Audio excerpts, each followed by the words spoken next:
السلام عليكم ورحمة الله وبركاته.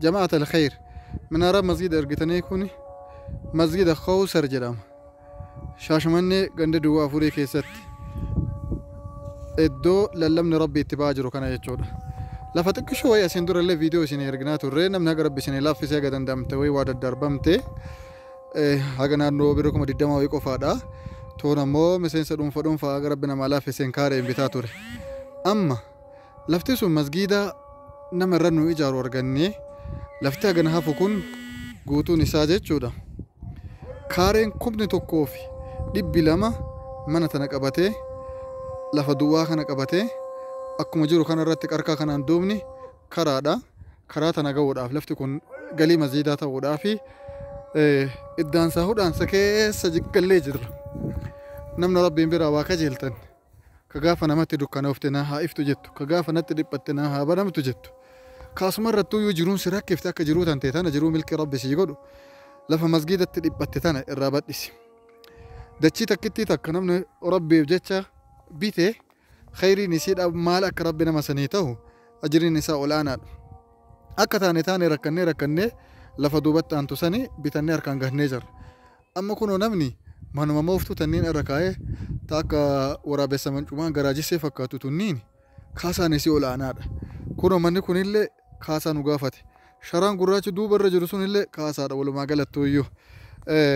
Akkana jira. Walumaa galatti gatiin isiidha naannoo miliyoona 2,500 ta'a jechuudha. Idaan isii walii galatti. Sheessuudha akkasii? Kunoo imaamni masgiida kanaa isaanii yaada gabaabaa meemaa waa jedha. بسم الله الرحمن الرحيم الحمد لله رب العالمين ثم الصلاة والسلام على سيد المرسلين وعلى آله وأصحابه أجمعين يا أبو ليان كنا أكما أما شيء نشنيكا سنكنا رمضان أما دربكنا كيستي لفا كاري بطربا أشيكادي ملتو كنا أرغا چوداني eega isa arganne masjida kudhanitti tola oolaan ka masjida irratti nu ijaaruudhaaf gaafa dhufu ijaarsa amma akka agartan ijaarsa irratti eegalamee jira. Lafti sun sababa dhiphinna qabaachuu irraa bootaan hammaama itti qotannus nu rakkiseeti kallattii lafti teessumni lafaa sun baay'ee xiqqoo waan taateef kanaaf lafa as aanu kana dabalachuudhaaf dirqamnee jirra.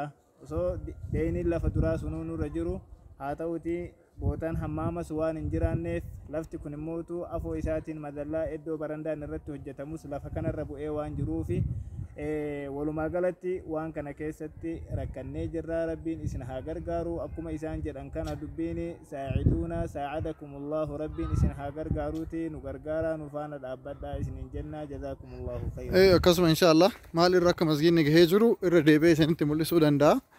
Nu ijaara rabbi isin haa ijaaru. waan qabdaniin guddoodha jettanii yaaduu osoo hin taane xiqqoodha jettanii tuffachuu osoo hin taane birri biyya jirtanii kudhan yoo nu ergitani xiqqaatee jechuudha. Namni hundi miseensi hundi qarshuma kudhan yoo darbani waan guddaa ta'uu danda'a. Amma illee kun masgiidni ijaaramuu irra jiru kana agartanii masgiidni ijaaramuu irra jiru kana ammaan tanaaf ka salaatamaa jiru kana keessatti salaatamuu irra jira. Akkaawuntii masgiidaatii fi lakkoofsi bilbilaa kan itti wal qunnamtanii gargaaruu dandeessan galii ittiin godhuu dandeettanillee kunooti.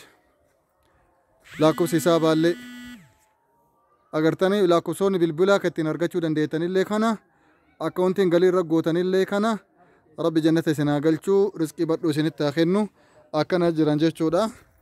Lafti ammaan tanaaf bitamte kunoo tanuma sanaayyuu idaa ofirraa fidneen jirruuyyuu abdii marabbiitiin summa abdii keessaniin jechuudha. Ummanni islaamaa kiisiin ummata islaamaa hundi kiisiteenna jabaadhaa masjiida kana nu gargaara.